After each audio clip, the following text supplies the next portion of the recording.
ঢাকা সহ দেশের বিভিন্ন প্রান্ত থেকে ফিরছে কর্মমুখী মানুষ। বাড়তি চাপে কাউন্টার থেকে টিকিট না পেয়ে অন্য উপায়ে ঢাকা ফিরছেন অনেকে। বিস্তারিত জানাতে মেহেরপুর থেকে যুক্ত হচ্ছেন মুজাহিদ আল মুন্না। মুন্না, ছুটি শেষে মহাসড়কে কাজে ফেরা মানুষের চাপ কেমন দেখছেন? কি ভোগান্তিতে পড়তে হচ্ছে মানুষকে?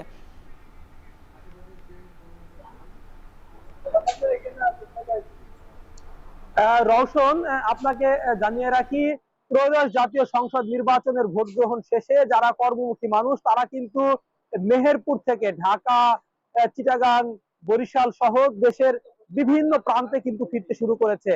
আমি মেহেরপুর বাস স্ট্যান্ড এলাকাতে, যেখান থেকে ঢাকার গাড়িগুলো ছেড়ে যায়, সেখানে খোঁজ খবর নিয়েছি। এখানে কিন্তু কর্মমুখী মানুষের আনাগোনা বাড়ছে।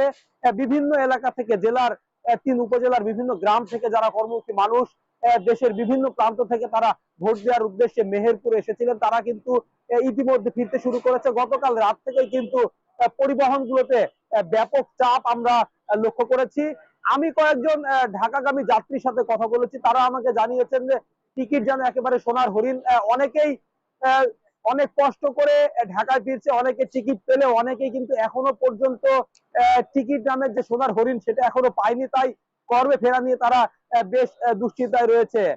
আমি মেহেরপুরের যারা পরিবহন কাউন্টার মাস্টার তাদের সাথে কথা বলেছি, তারা আমাকে জানিয়েছেন মেহেরপুর থেকে প্রতিদিন সকাল থেকে শুরু করে রাত পর্যন্ত 80 থেকে 90টি বাস কিন্তু ছেড়ে যায় এবং প্রত্যেকটা বাসে 40 থেকে 42টি করে সিট রয়েছে এবং প্রত্যেকটা সিটই কিন্তু নির্বাচনের আগেই বুক হয়ে আছে। কেউ কেউ টিকিট কেটে নিয়ে গেছে, নতুন করে যারা আসছে তাদের কিন্তু টিকিট দিতে পারছেন না। তবে যারা ঢাকাগামী যাত্রী বা কর্মে ফেরা মানুষজন তারা কিন্তু এই নিয়ে ব্যাপক দুশ্চিন্তার মধ্যে রয়েছে।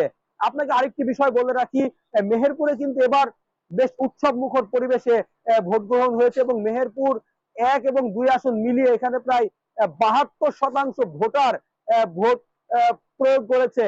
তাই মেহেরপুর জেলার বাইরে যারা কর্মমুখী মানুষ এবং যারা শিক্ষার্থী ঢাকা সহ দেশের বিভিন্ন বিশ্ববিদ্যালয়ে পড়াশোনা করছে, বিভিন্ন কলেজে পড়াশোনা করছে, নতুন ভোটার তারাও কিন্তু ভোট দেওয়ার উদ্দেশ্যে মেহেরপুরে এসেছে এবং সব মিলিয়ে কিন্তু ব্যাপক লোকজন কিন্তু দেশের বিভিন্ন প্রান্ত থেকে ভোট দিতে এসেছে এবং তারা কিন্তু আজ এবং আগামীকালের মধ্যে কেউ কর্মস্থলে ফিরবে, কেউ কলেজ বিশ্ববিদ্যালয়ে ফিরবে। তাই যাত্রীবাহী বাসগুলোতে ভিড় বাড়ছে এবং টিকিট নামে সোনার হরিণ কিন্তু অনেকেই পাচ্ছেন না।